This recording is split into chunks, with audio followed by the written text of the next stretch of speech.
started at the Oberoi School of Hotel Management, which is now called OCLD. So we were wondering if you'd like to share your first impressions of Mr. PRS Oberoi from back then when you were a student. He was a man who was very feared at.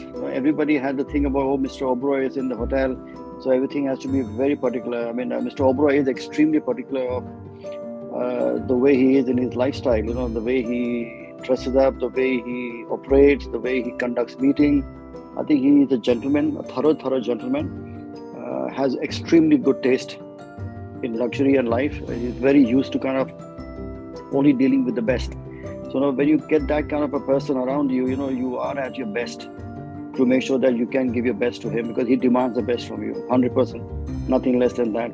And this is, I think, what was instilled in me from day one. So even before I joined the Oberois, when I was training at the Oberois, way back in 85 and 86, we were never allowed to meet him. Obviously, we were young trainees from college, but you could feel that sense of aura or his presence when he was in the hotel. Everything was really tip-top, just to make sure that he was being looked after. Not just because he was the owner of the company, but also because he was very particular in what he wanted. He wanted perfection. Mr. Oberoi always has a very keen sense and eye for detail. He's very particular. He picks up things very well, has a very sharp eye for detail.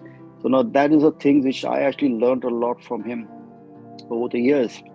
And subsequently, when I did join the Oberoi in 88, I went for my Oberoi school in those days in New Delhi. It was quite special because you were right under the eyes of Mr. Oberoi all the time. Although you were not meeting him at any stage of those, as you two young apprentices at the hotel, but we always had a kind of feeling around him. I did eventually leave the Oberois in 93 and I moved to UK, and I had never met Mr. Oberoi at that stage ever. So it was, I always had that kind of a vacuum in my life which I never got to fulfill, as to see him or actually meet him. And I did go with a slightly heavy heart when I went to London. Fortunately or unfortunately, when the hotel got bombed in the attacks and I was asked to come back and do the restaurant, that was the time when Mr. Oberoi actually wanted to meet me and to discuss how things are going to go with the restaurant and what was I about and what I could do for the company. And I do remember I was given a slot way back then in 2009 to meet him for 30 minutes. And that was the only time given to me. And I said, I will probably make the best of 30 minutes. Now, in hindsight, when you look back, that meeting went on for 3 hours. And we had a great handshake at the end and a hug from him and his blessings. And he said, the Zia is going to be your restaurant, is going to be your baby. And when it was officially announced to the everybody, to guests and to the press, he actually was quite spontaneous. And he had a one-liner which he said to everybody when the opening meeting happened at the conference. And he said, the prodigal son returns. So that was absolutely touching and emotional, to have been welcomed back by this iconic man, a legend, back into the family was quite special for me. And that I'll hold my regards all my life. So whatever I am today, I think in many ways I am because of what the Oberoi has taught me all my life. And that's been instilled in my blood and my DNA. And I will take it forward for all my life. And I really can't thank him enough for what he has done. Not just for me as a person, but for the entire hospitality industry as such. I think he has been actually legendary. His stories are world-renowned, and they are actually true of what he has done for the industry. And hats off to the man who has put Indian hospitality in the world map. And with his hotels he has created, the legacy he has created, it is something very few people in this world can ever do. And that is what he leaves behind. The legacy is undeniable. And perhaps you could share some personal anecdotes about Mr. Oberoi, which kind of bring to light, the kind of person he is. Because, we know him as a larger-than-life persona, somebody inaccessible, but you've actually interacted with him. So perhaps you can share something. Quite a few, actually. I remember pre-opening, we had done the whole list of crockeries and inventory which we wanted. And, we send the list down and we had arranged for all the samples from all different parts of the world to be sent down to the Oberois to have a look because he wanted to see what it was. And there were 3 trolleys full of crockery and cutlery and glassware, which was all ready on a standby for him to see. And these were taken to his office. And then they said, Mr. Oberoi had a look at him and he said, call Vineet. And I was in London, I was driving, so I pulled the car up and I said, yes, I'll speak to Mr. Oberoi. And he said, Vineet, I've got 3 trolleys full of crockery here. And he says, which one do you need from this? And I said, Mr. Oberoi, I need all. And he said, this is a lot of inventory and high value. And I remember telling him, I said, Mr. Oberoi, if you want the best, let me get what I want. And I promise you, you will get the best. And he says, I trust you. And he says, you can have whatever you want, but make sure that you give me the best. And that stuck. He did not say no. One thing you must remember, Mr. Oberoi, is that he has a very strong opinion of how he wants things.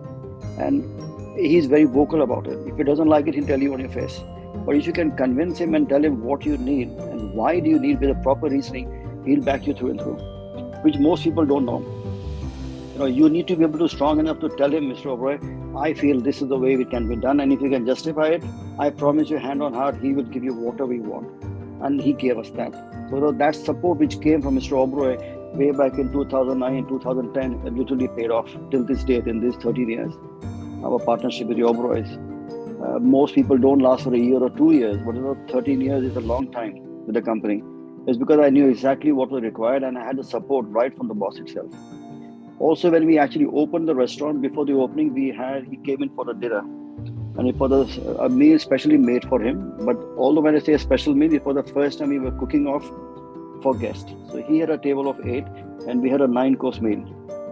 And I remember he said, Vineet, I am 84 or 85, I can't remember the age then. And he said, I can't eat 9 courses. I said, Mr. Oberoi, when you get full, put your hands up and I'll stop. But we'll continue with the other guest. Priya, he had the entire 9 courses. He lapped up every dish. We finished it off. We said our thank yous and he left the restaurant. And as you're exiting the restaurant, he stopped. He turned back and he says, call Vineet. And I was in the kitchen then. I came back and he said, I need to sit down with you for 20 minutes. And I said, yes, sure, Mr. Oberoi. And he said, everybody else leave the room. So the restaurant was empty. It was just Mr. Oberoi, myself, and Rashima. And he said, what I have dined today has been actually spectacular. And he said, I don't want anything to change. Whatever anybody tells you to do, you don't. You have my direct contact number. You give me a call and you will brief me if things go the way you want it to go. And he said, I want this product on a daily basis to all my guests. So no, these are few things which really gives you a strong sense of the person as such, the way he is, what he's about and what he wants. I know he commands that respect purely for what he has done and given to the whole industry. And I knew from that day, I said, come what may, this place has to be very, very special. So for me, especially coming back to Zia was coming back to the same kitchen where I, as a trainee from college, used to peel potatoes and garlic and pull the stores. So when I came back to the hotel, officially has been announced as taking over the restaurant. The doorman actually said to me when he opened the car door, and said, Bhatia sir, welcome back home. I mean, till this day, I get goosebumps thinking of that. And the same gentleman who opened the car door used to actually work in my kitchen as a pot wash. So my stories goes back a long time as a family for the Oberois. To come back and to be given an opportunity to work for the Oberois has been extremely special. And I can only thank one person for that, and that's Mr. Oberoi. Via this video, would you like to say something directly to Mr. Oberoi? Mr. Oberoi, from the bottom of my heart, you are like a father figure to me. I think what you have done, what you have created is an absolute legacy. Nobody can ever thank you enough for what you have done for the industry. God bless you, and we wish you all the best and lots of love and a huge thank you.